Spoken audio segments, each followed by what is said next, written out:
And welcome to a special mini-sode of the Oddity Archive, the show that isn't afraid to dump all over your beloved childhood memories. Granted, it took me a long time to build up the nerve to do it again. So, back in the first 3 seasons of Archive, every year, right around Halloween, I would cover some bargain bin Halloween-themed album. And like clockwork, all I would get in return was a backlash from a bunch of overly nostalgic, overly self-serious baby boomers and Gen Xers. But after a 3-year absence, I figured, well, maybe it's time to try it again. So today's album is the apparent partner album to the very first Halloween record I ever covered here on Archive back in 2012. And that was a 1974 Pickwick release, and it was called Sounds to Make You Shiver. Today's album, also from 74, of course, is ostensibly called Sounds of Terror. And this thing has seen better days. It's warped, and it's very worn, both the record and the sleeve. And it's home to the worst rendition of the Monster Mash that I've heard to date. I was working in the lab late one night when my eyes beheld an eerie sight. He did the mash, He did the Monster the Mash. monster mash. It was a graveyard He did smash. the mash, It caught on in a flash. he did the mash. He did the Monster Mash.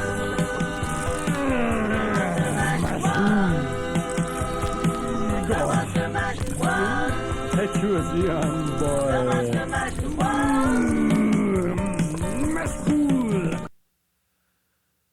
And yet, somehow, I fear I'll hear an even worse rendition of that one at some point in the future. Anyway, as for the rest of the album, it very much follows the lead of Sounds to Make You Shiver. It's very much a theater of the mind sort of album. But unlike Sounds to Make You Shiver, which was well put together enough that most of the time you knew what was going on, here it's all very disjointed, very cut and paste, very little interaction between the sound effects and the voices, and it's all just very disparate. So I'm actually pretty thankful that there are spoken word intros to each track on this one. And to add insult to injury, they have this habit of recycling the same sound effects and voices a bit.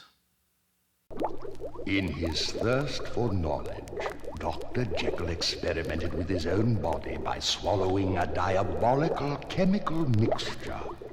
His hair grew wildly, his features distorted as his mind was claimed by his evil alter ego.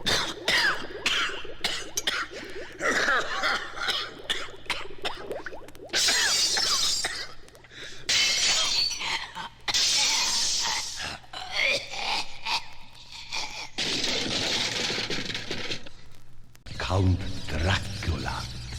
After he rises from his coffin, he turns into a giant bat.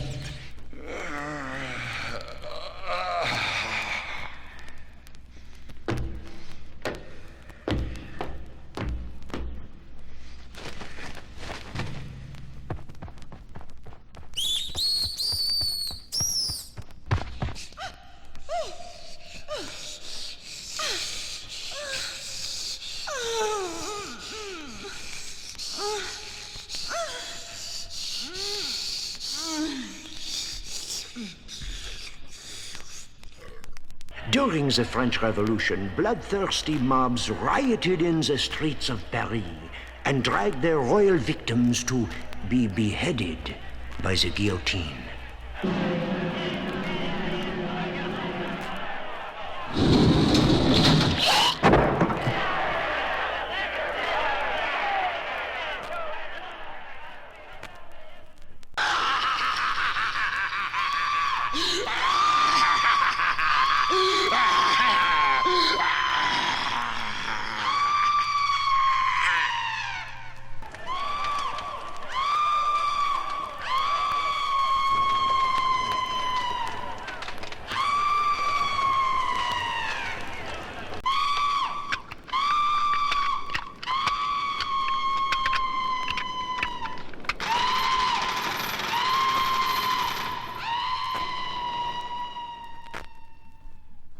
Each side of this record is something of a little concept album unto itself. So, side one of this album, minus the Monster Mash, hey, they had to sell the record somehow. Side one is devoted to mostly public domain, famous monsters and ghouls. And yes, that happens to be the title. And I get the feeling that the makers of this record had never seen the movies, nor had they ever read the books.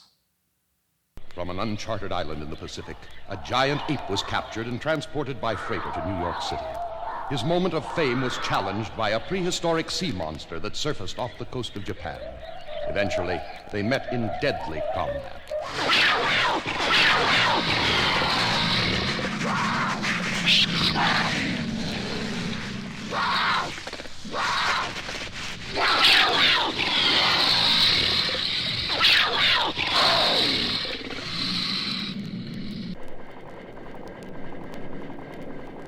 The mad doctor toils in his fiendish laboratory. He bursts his steel bonds and stands Frankenstein's monster.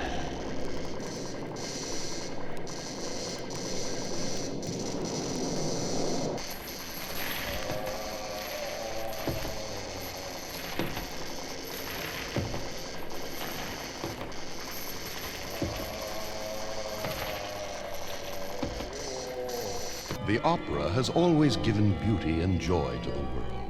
But once, a famous opera singer became deformed and horribly scarred after he was burned in a fire on stage. This misshapen being became known as the Phantom of the Opera. I'll always have your beauty for my own.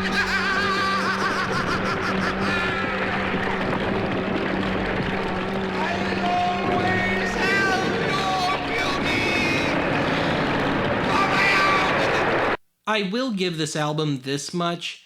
It definitely goes into some much darker places than most albums of this ilk. Certainly a lot darker than any Kitty record would go today. So with that in mind, side 2 of this album is subtitled Man's Inhumanity to Man. And among the highlights here are an exorcism, an alleged witch getting burned at the stake, someone, or actually it sounds more like a few people, that got buried alive, and my personal favorite, a mutant crab that terrorizes San Francisco.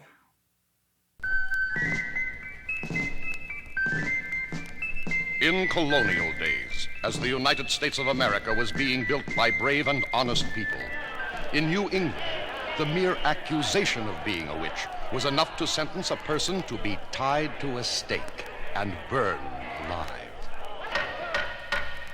This court finds you guilty as charged. You are a witch, and I hereby sentence you to be burned at the stake. No!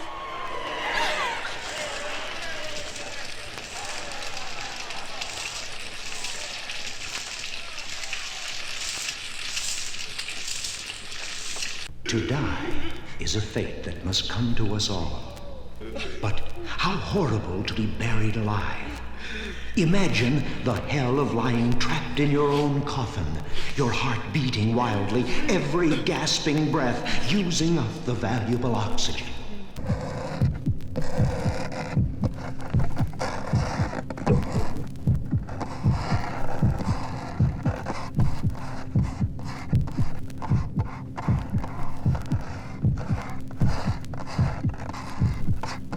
To purge the devil from the soul of man, the power of religion is invoked to fight the demonic forces.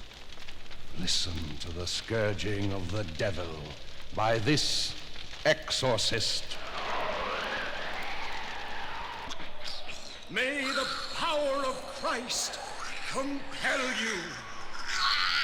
May the power of Christ compel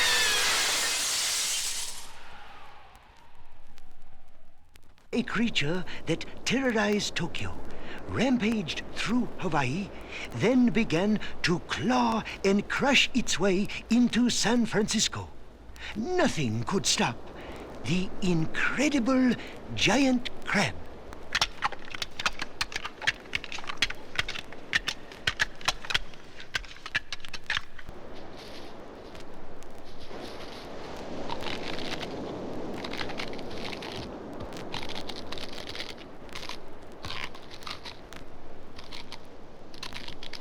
Grotesque forms of cruelty were prevalent in the torture chamber.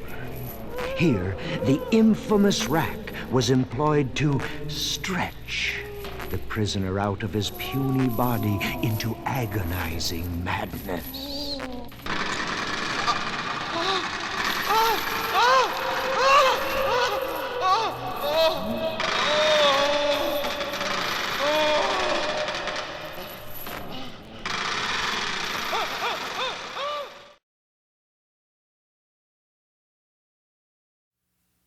Now, I totally understand that this album has a good cult following, but like the other Halloween albums I've covered in the past, I think some people have a tendency of seeing them, or hearing them, through rose-colored glasses, so to speak. I mean, it's like when the Mystery Science Theater 3000 guys riffed This Island Earth and they took a bunch of crap for supposedly destroying a classic and all that, and really all they did was they had the nerve to watch that movie without the nostalgia goggles on.